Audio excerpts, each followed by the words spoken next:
اللہ تبارک و تعالی کے جو نیک بندے ہیں، جو انبیاء ہیں، صدیقین ہیں، شہداء ہیں، صالحین ہیں، پھر اس امت میں نبی پاک صلی اللہ علیہ وسلم کے صحابہ کرام، اہل بیت اطہار، تابعین، محدثین، مفسرین، رب تعالیٰ کے یہ سارے بندے وہ ہیں جنہوں نے اللہ کے دین کی بڑی خدمت کی۔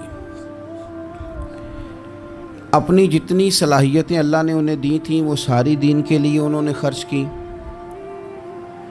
ان لوگوں نے اپنے اوقات سارے دین کو دے دیے، مالی وسائل جتنے ان کے پاس موجود تھے وہ سارے انہوں نے دین کو دیے۔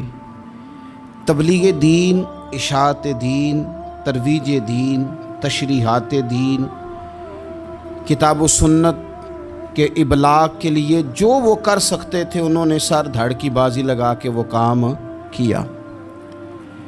آج جو دین ہم تک پہنچا ہے تو یہ اس دین میں وہ جو مخلص لوگ تھے جنہوں نے صحیح معنوں میں جد و جہد کی تھی، یہ ان کی برکت ہے کہ دین کی تعلیمات اللہ کے فضل سے ہمارے پاس موجود ہیں۔ اللہ تبارک و تعالیٰ نہ اپنے بندوں سے بڑی محبت فرماتا ہے، اور رب کریم تو ساری مخلوق سے ہی بڑا پیار کرتا ہے، لیکن اگر کوئی بندہ نیک بھی ہو، صالح بھی ہو، پرہیزگار بھی ہو، پھر تو وہ اللہ کا محبوب بن جاتا ہے۔ اور رب کریم کی یہ بھی منشا ہے، اللہ تعالیٰ کی یہ بھی رضا ہے کہ جس سے اللہ محبت کرتا ہے نا، اس سے لوگ بھی محبت کریں۔ قرآن مجید میں اللہ کریم نے فرمایا ان الذین آمنوا وعملوا الصالحات سیجعل لهم الرحمن ودا، بے شک جو لوگ ایمان لانے کے بعد نیک اعمال کریں، رحمان لوگوں کے دلوں میں ان کی محبت پیدا فرما دے گا۔ صحیح بخاری اور صحیح مسلم میں حدیث ہے، نبی پاک علیہ السلام فرماتے ہیں جب اللہ تعالیٰ کسی بندے سے محبت کرتا ہے تو حضرت جبریل امین علیہ السلام کو بلاتا ہے، اور بلا کر کے فرماتے ہیں جبریل میں فلاں آدمی سے محبت کرتا ہوں، آسمان دنیا پہ اعلان کر دو کہ سارے لوگ اس سے محبت کریں۔ اور پھر فرماتے ہیں کہ اے جبریل امین علیہ السلام، آپ دنیا میں لوگوں کے دلوں میں یہ بات ڈال دیں کہ اللہ فلاں آدمی سے پیار کرتا ہے، لہذا سارے اس سے محبت کرو۔ صالحین کا پیار دین کا بہت بڑا حسن ہے۔ بخاری میں، مسلم میں، کتب احادیث میں ایک پورا باب ہے کہ کسی سے محبت کرو تو اللہ کی رضا کے لیے، اور کسی سے بغض رکھو تو اللہ کی رضا، پورا باب ہے، ایک دو حدیث نہیں۔ اب ہوتا یہ ہے کہ ہمارے زمانے میں کچھ لوگ تو بیچارے ویسے ہی بڑے بعض چیزوں سے آوازان ہیں، ان کی طبیعتیں ویسے ہی بڑی تلخ ہیں، بڑی ترش ہیں، وہ ویسے ہی ذرا دنیا سے ہٹ کے چلنا چاہتے ہیں، ان کا مزاج ہے۔ وہ کیا کرتے ہیں کہ وہ بدگمانیاں پیدا کرنا، سوسائٹی کے اندر بری سوچوں کا فروغ دینا اپنے لیے وہ ضروری سمجھتے ہیں اور اپنی ذمہ داری سمجھتے ہیں۔ میں اکثر یہ مثال دیا کرتا ہوں کہ محبت بھی اگر ہم پیدا کرنا چاہیں تو پیدا ہو سکتی ہے، اور کسی کی عداوت پیدا کرنا چاہیں تو وہ کام بھی ہو جاتا ہے۔ بہو جانا چاہ رہی تھی میکے، اس نے اپنے شوہر سے یا اپنی ساس سے کہا کہ مجھے گھر جانا ہے۔ تو اب ایک پہلو تو یہ ہے کہ وہ شام کو بیٹا گھر آیا تو اماں کہتی ہے کہ پتر دیکھ، بیٹا نہیں چاہ رہا تھا کہ وہ جائے، تو اماں اس کی ذہن سازی کرتی ہے، کہتی بیٹا دیکھ تو ہر وقت اپنی ماں کے پاس رہتا ہے، باپ کے پاس رہتا ہے، بہن بھائیوں کے پاس رہتا ہے، تو بیچاری اگر 6 ماہ کے بعد 3 ماہ کے بعد تقاضا کرتی ہے تو اس کا بھی تو دل کرتا ہے نا اپنے ماں باپ سے ملنے۔ اب بچہ نرم ہوتا ہے، وہ شوق سے گاڑی نکالتا ہے، شوق سے چھوڑنے جاتا ہے، اس کے دل میں محبت فروغ پکڑ گئی۔ ایک پہلو یہ ہے کہ اس نے مطالبہ کیا بہو نے کہ مجھے جانا ہے میکے، تو ساس صاحبہ نے شام کو اپنے بیٹے سے کہا کہ کوئی طریقہ تو نہیں نا روز جانے کا، اور جب یہ وہاں سے ہو کے آتی ہے تو اس کا لہجہ ٹھیک نہیں رہتا، پھر یہ اس کو غلط مشورے ملتے ہیں تو پہلے تو وہ صاحب ویسے ہی لڑائی شروع کر دیں گے کہ جانا ہی نہیں، اور جب بات بڑی بڑھے گی تو وہ جائیں گے تو ساتھ یہ کہیں گے کہ جاؤں گا ضرور پر دروازے پہ چھوڑ کے آ جاؤں گا، میں نے اندر کیوں کہ یہ بھی کسی نے پیچھے سے اس کو بھرا ہے۔ آپ کسی بندے کے بارے میں بھی، کسی کے بارے میں بھی، ہمارے تمام جگہوں پہ اسی طرح ہی ہوتا ہے، دوستوں کی محفل ہو، تنظیمیں ہوں، ہمارے دفاتر ہوں، سب جگہ کچھ لوگ باقاعدہ کام کرتے ہیں نفرتیں بھرنے کا۔ او فلانا تم نے دیکھا کیا کر رہا تھا، ذہن بناتے ہیں، بندہ اس سے الرجی کھانے لگتا ہے، نفرت کرتا ہے، کچھ ذہن بناتے ہیں، یار کتنا بھلا آدمی ہے، دیکھو کتنے وقت پہ آتا ہے بیچارہ، گھر میں اس کے کوئی اور ہے بھی نہیں پھر بھی چھٹی نہیں کرتا، وقت پہ آتا ہے۔ تو یہ ذہن سازی نفرتوں کے بھی لوگ کرتے ہیں، محبتوں کی بھی۔ ایک مثال اور دے دوں چھوٹی سی، ایک مکھی وہ ہے کہ آپ کا پورا وجود موجود ہے پر وہ وہاں بیٹھے گی جہاں پیپ ہے جسم میں، باقی کسی جگہ نہیں، اس کا مزاج ہے غلاظت والی جگہ پہ بیٹھ، مزاج ہے، اس نے ڈھونڈ کے ہی کسی غلط بات پہ ساتھ ہی غلط طبیعت ہے اس کی، مانتے نہیں بہت سے لوگ پر غیبت کے قائل ہوتے ہیں، ذہن میں فطور ہوتا ہے، بیٹھنا ہی غلط جگہ پہ، حالانکہ باقی سارا جسم موجود ہے، پیپ والی جگہ پہ، ریشے والی جگہ پہ، زخم والی جگہ پہ بیٹھنا ہے، اور وہاں سے اٹھ کے جب کہیں اور بیٹھنا ہے تو وہاں بیماری پھیلانی۔ ایک مکھی وہ بھی ہے جو ڈھونڈتی ہے سارا زمانہ پر بیٹھتی پھول پہ ہے، اور جب وہ پھول پر بیٹھ کر اپنے گھونسلے میں جا کے بیٹھتی ہے تو پتہ ہے وہاں کیا پیدا ہوتا ہے؟ شہد پیدا ہوتا ہے، اور شہد وہ ہے جو شفا دیتا ہے۔ آج کچھ لوگوں نے پراپوگیٹ کر دی چیزیں، ولی کیا ہوتے ہیں، درویش کیا ہوتے ہیں، صوفی کیا ہوتے ہیں، قرآن پاک پڑھو، نماز پڑھو، عبادت کرو، ختم ہو گئی بات۔ او خدا کے بندو سمجھو، یہ ولی تھے جن کو صحابہ کہا جاتا ہے، ولی ہی تھے جن کو اہل بیت کہا جاتا ہے، قرآن پاک کے دفاع کے لیے، احادیث کی حرمت کے لیے، دین کی تبلیغ کے لیے جو میدانوں میں نکلا کرتے تھے انہیں ولی کہا جاتا تھا۔ ولی کا معنی اللہ کا دوست، ان سے پیار کرنا، ان کے لیے اپنے دل میں جذبات رکھنا۔ بخاری مسلم میں حدیث ہے، نبی پاک علیہ السلام نے فرمایا جو دو لوگ رب کی رضا کے لیے آپس میں پیار کریں، جو اللہ کی رضا کے لیے آپس میں پیار کریں، اللہ ان دونوں سے محبت فرماتا ہے۔ آپ غور کریں، اللہ کے نیک بندوں کا پیار۔ داتا گنج بخش علی حجویری رحمت اللہ علیہ نے کشف المعجوب شریف میں لکھا ہے، خواجہ حسن بصری کا قول۔ خواجہ حسن بصری تابعی ہیں، حضرت مولا علی شیر خدا کرم اللہ تعالی وجہہ الکریم کے شاگرد ہیں، فیض یاب ہونے والے ہیں صحابہ سے، بڑی باریک بات کرتے ہیں، فرماتے ہیں برے لوگوں کی صحبت میں نہ بیٹھنا، برے لوگوں کی باتیں نہ سننا، اگر تم برے لوگوں کی صحبت میں بیٹھو گے، برے لوگوں کی باتیں سنو گے تو وہ تمہیں اچھے لوگوں سے بدگمان کر دیں گے، تمہاری فکر میں، تمہارے ذہن میں وہ اچھے لوگوں کے خلاف چیزیں بھر دیں گے۔ برے لوگوں کی صحبت اچھے لوگوں سے بندے کو دور کر دیتی ہے۔ تو بھائی اچھے لوگوں کی صحبت میں آئیں گے آپ تو اچھے لوگوں کے بارے میں آپ کی ذہن سازی ہوگی۔ اللہ کے نیک بندوں سے پیار کریں، ان کے ساتھ محبت کریں، ان کے لیے اپنے دل کے اندر اچھے جذبات، یہ ہمارے پاس ہیں داتا علی حجویری، ان کے مزار شریف پہ حاضری دیں۔ دیکھیں غلط کام جہاں ہوتا ہو غلط کام کو روکا جاتا ہے، اصل چیز کو بدل نہیں دیا جاتا۔ داتا صاحب محسن ہیں اس امت کے، اور ڈاکٹر اقبال نے کہا سید حجویر مخدوم امم، داتا صاحب تو وہ ہیں کہ امت ساری کے مخدوم ہے، ساری امت کو ان کی خدمت کرنی چاہیے۔ داتا صاحب رحمت اللہ تعالیٰ علیہ کی کشف المعجوب آپ پڑھیں تو سطر سطر روشنی، جگہ جگہ آپ کے لیے خیر، تعلیمات۔ داتا صاحب نے دین کا کام کیا، ڈیوٹی کی۔ عرس شریف پہ تو میں بھی نہیں جا پاتا، رش بڑا ہوتا ہے، خرافات بھی بعض جگہ پہ بڑی ہوتی ہیں، بعض ایسے کام ہوتے ہیں جو قطعاً نہیں ہونے چاہیے اور ان کی ہر فورم پہ مذمت ہونی چاہیے، پر ہمیں داتا صاحب کی حاضری تو نہیں نہ چھوڑنی چاہیے۔ ہمیں تو کوشش چلے عرس سے پہلے یا عرس کے بعد، میری اپیل ہے ضرور جائیے گا، اور جا کے نا تو ضروری نہیں کہ آپ کوئی خاص دل کے اندر بات ہی لے کے جائیں، آپ داتا صاحب جا کر صرف اتنا کہیں کہ حضور آپ نے جو دین کی خدمت کی ہے، ہم تو اس خدمت پر آپ کو سلامی دینے آئے ہیں۔ ہم تو صرف سلام کرنے ہیں کہ آپ نے کمال نوکری کی دین کی۔ اپنے بزرگوں کے ساتھ اپنی عقیدت، اپنی ارادت، اپنی محبت، اپنا پیار مضبوط کریں، ان کے لیے اپنے دلوں کے اندر خیر کے جذبات ہمیشہ رکھیں۔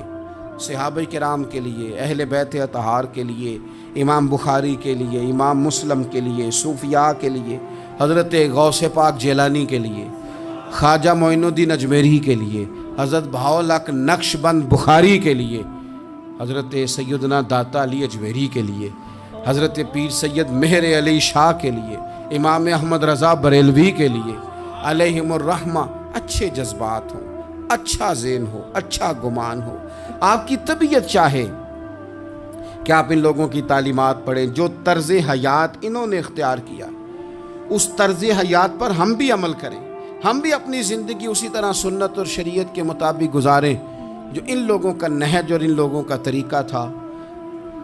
الترغیب و ترہیب میں ایک روایت موجود ہے، ایک تابعی بزرگ ہیں حضرت ابو ادریس خولانی رضی اللہ تعالیٰ، وہ کہتے ہیں میں دمشق کی جامع مسجد میں داخل ہوا تو میں نے دیکھا کہ ایک نوجوان، بالکل کالی داڑھی لیکن بڑے خوبصورت چمکتے ہوئے دانت ان کے، لوگ ارد گرد کافی سارے بیٹھے تھے، مختلف مسائل پہ بات کر رہے تھے۔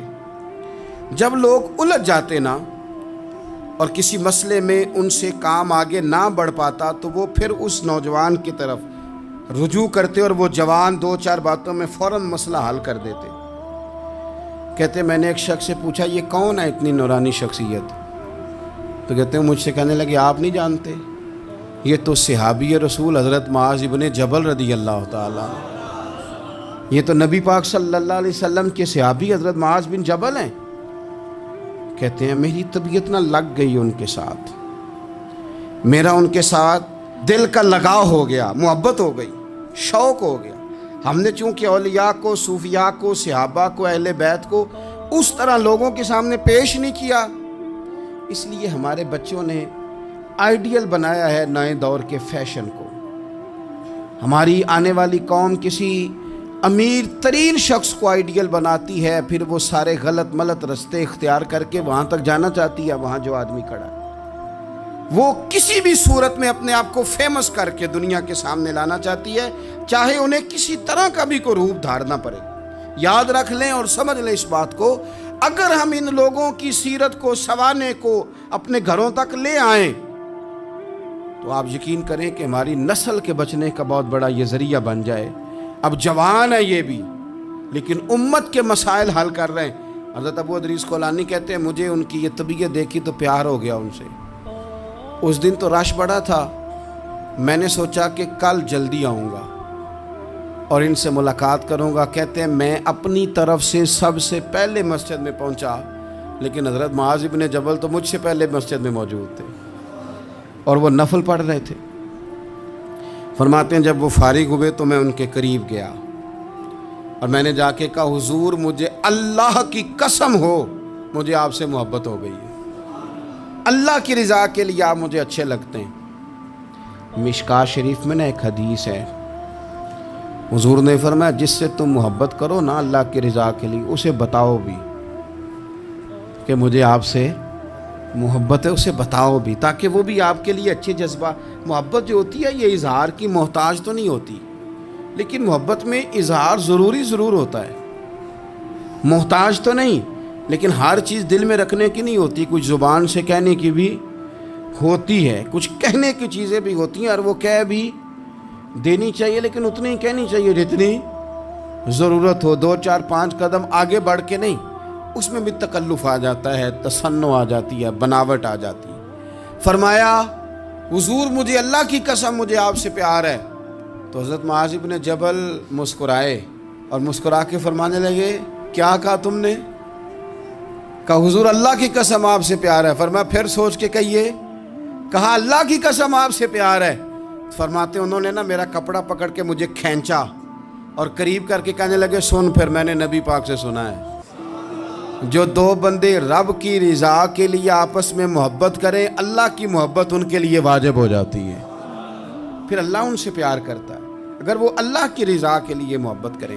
ہماری محبتوں میں نا دنیاوی اغراض بڑھیں. اوئے ہوئے ہر دعوت صرف اسی لیے ہوتی ہے کہ وہ بندہ بلاؤ جو میرے کام آئے گا. ہر تحفہ اس لیے آگے کی طرف روانہ کیا جاتا ہے کہ اس شخص کو بلاؤ جو کل میرے کام آئے گا. عزیز بھائی، اللہ کے نیک بندے سے اللہ کا بندہ سمجھ کے پیار کریں، اور اللہ کا نیک بندہ سمجھ کے اس کے ساتھ فوٹو آنا ضروری نہیں، اس کے ساتھ پیار ہونا ضروری ہے. اور اگر محبت اخلاص والی ہو، پیار والی ہو، عقیدت والی ہو، تو حضرت ابو ذر غفاری نے تو کہا تھا یا رسول اللہ اگر بندہ کسی نیک بندے سے پیار کرے، نہ اس سے مل سکے نہ اس طرح کے کام کر سکے، پھر بھی کوئی نتیجہ نکلے گا، تو حضور نے فرمایا پیار خالص کرے، اللہ قیامت کے دن دونوں کو جمع فرما دے گا. جو جس سے محبت کرے گا صبح قیامت اسی کے ساتھ ہوگا. شاید اسی لیے کسی پنجابی کے شاعر نے کہا تھا کہ اساں جے ہاں گناہیاں دا جدوں اعمال نامہ فرول ہوئے، ذرے ذرے نے سامنے آ جانا ہے، جو منہ تھی بولیا بول ہوئے، اساں بھی کول حضور دے بیٹھ رہنا ہے، لکھ عمل ترکڑی تول ہوئے، اودوں کولوں کی رب نے حساب لینا جڑا بیٹھا ہی محمد دے کول ہو. تو اللہ کے بندوں سے اللہ کی رضا کے لیے پیار کریں، اس میں للہیت پائی جائے، للہیت ہو، اس میں کوئی اور نہ ہو، بندہ ہو اور اللہ کی رضا ہو، یعنی درمیان میں رب ہو، اور تیسرا وہ شخص ہو. رضا الہی جب مقصود ہو پھر شکوے بھی پیدا نہیں ہوتے، پھر شکایتیں بھی پیدا نہیں ہوتی، پھر اپنی مرضی کے بندہ جملے بھی نہیں بیان کرتا، پھر کسی جگہ کوئی تکلف بھی اس میں نہیں پایا جاتا. تو خالصۃ لوجہ اللہ تعالی آپ اللہ کے بندوں سے محبت کریں اور خاص ان کے لیے جذبات پیدا کریں. آپ کی طبیعت میں خاص جذبہ ہو، خاص شوق ہو، کسی پراپوگیٹ کرنے والے کے کسی پراپوگنڈے کا شکار نہ ہو. آپ کی طبیعت ہو، طبی میلان ہو، ذوق ہو. حضرت حرم بن حیان تابعی ہیں، فرماتے ہیں جب میں نے یہ حدیث سنی نا کہ نبی پاک علیہ السلام نے فرمایا ہے کہ حضرت اویس کرنی ان کی دعا کی برکت سے اللہ میری امت کے لوگوں کی بخشش کرے گا. اور جب میں نے یہ سنا کہ حضرت مولا علی جیسے لوگ، حضرت عمر فاروق جیسے لوگوں کو جبہ دے کے بھیجا گیا ہے، اور حضور نے بھیج کے کہا ہے کہ اویس سے کہنا میری امت کے لیے دعا کرے، تو فرماتے ہیں میرے سینے میں لو لگ گئی کہ میں حضرت اویس کرنی سے ملوں. میری طبیعت لگ گئی، میرا شوق آ گیا کہ میں خواجہ اویس کرنی رضی اللہ تعالیٰ عنہ سے ملوں. میں نکل پڑا، اللہ کے بندے کے لیے نکلا. حضرت حرم بن حیان کہتے ہیں، اس کو ابن الجوزی نے بھی لکھا ہے، داتا گنج بخش علی اجویری نے بھی لکھا ہے، کہتے ہیں میں ڈھونڈنے لگا حضرت اویس کرنی کو، بڑے شہروں میں گیا پر وہ ملے نہیں. داتا صاحب کہتے ہیں وہ حال والے آدمی تھے، ان پر بھی حال تاری رہتا تھا، اسی کسے دے کچھ نہیں جے لگتے تے نہ کوئی ساڈا دردی، وہ بھی اپنی کیفیت میں رہتے تھے. داتا صاحب نے لکھا ہے جب دنیا ہستی تھی تو حضرت اویس کرنی رویا کرتے تھے، جب لوگ روتے تھے تو وہ ہنستے تھے.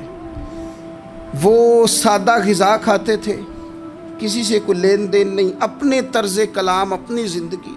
یہ لوگ بھی بڑے شاندار ہوتے ہیں. فرماتے ہیں کہ وہ اپنے حال میں رہتے تھے. حضرت حرم بن حیان کہتے ہیں میں نے بڑی جگہ ڈھونڈا، پر میں جہاں جاتا لوگ کہتے ہاں گندمی رنگ والے، ہاں جن کے چہرے پر کچھ برس کے داغ ہیں، وہ جن کا چہرہ اور وجود بڑا روب والا ہے، وہ اویس کرنی. کہتے ہیں میں ڈھونڈتا جس شہر میں جاتا لوگ کہتے وہ آئے تھے پر چلے گئے. وہ کسی نے کہا تھا نا اویسیوں میں بیٹھ جا، بلالیوں میں بیٹھ جا، صفیں تو سب بچھی ہیں تو عشق والیوں میں بیٹھ جا. فرماتے میں وہ صفیں تلاش کرتا ڈھونڈتا، نہ ملے مجھے. بالآخر میں عراق پہنچ گیا. نہر فرات کے کنارے ساری دنیا سے علیحدہ ہو کے وضو کر رہے تھے. کہتے ہیں میں پیچھے کھڑا ہوں، میں نے جا کے کہا السلام علیکم، تو حضرت اویس کرنی چہرہ اٹھا کے کہنے لگے وعلیکم السلام حرم بن حیان. تو میں نے کہا حضور آپ مجھے جانتے ہیں؟ فرمانے لگے عرفت روحی من روحی کا، میری روح تیری روح کی جاننے والی ہے. کہتے ہیں میں نے کہا حضور کو نصیحت کر دیں.